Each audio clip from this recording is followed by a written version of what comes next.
Hey everybody, let's take a look at Light of the Moon. This is by Aiden Lee. It has a UFO, a Mothman, werewolf on the cover. It's got some cool photos here of cryptids and UFOs and all sorts of other cool stuff.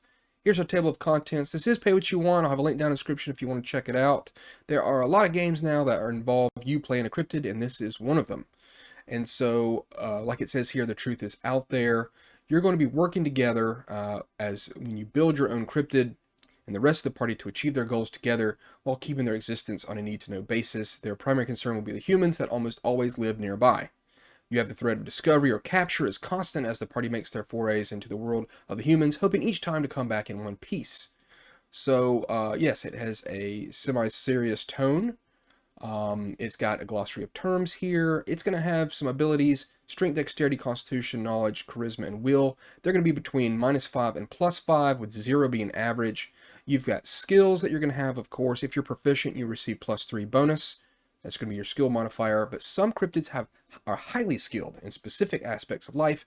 And like a chupacabra might have blood drinking as a unique skill, while a gray alien might have spacecraft as a unique skill. And they get +5 to that skill modifier if it's a unique skill. This is going to be 2d10. You roll it. You're going to try to beat a DC number once you add in your modifiers or anything that might subtract from that, with, of course, your skill checks and unique skills going to help you as well.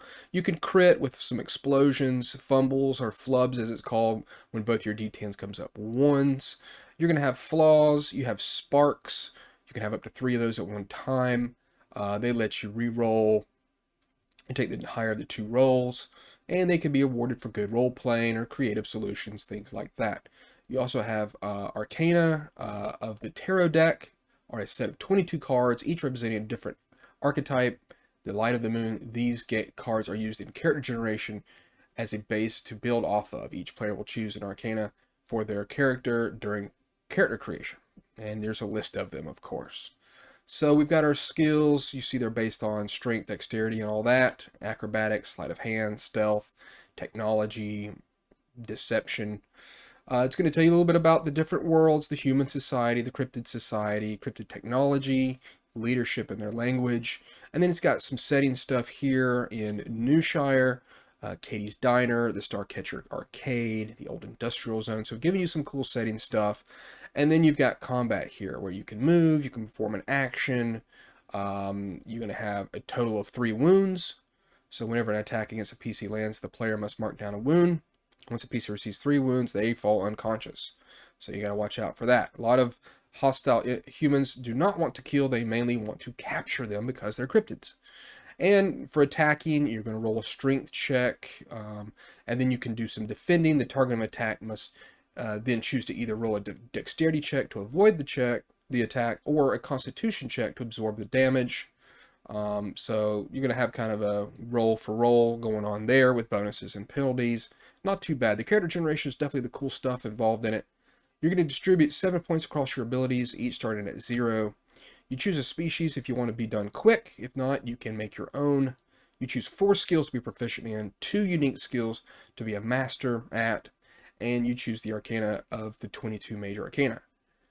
Just decide on a goal for your character based on the arcana you choose. Pick 1 major trait or 2 minor traits, or pick one major flaw or 2 minor flaws, and you get 1 spark. So it's going to break it all down right here, those sections I just talked about. And here's some of the ones you've got here: Bunyip, Chupacabra, Drake, Ghost. These are just some ones that if you want to jump right into it. Here's a gray alien.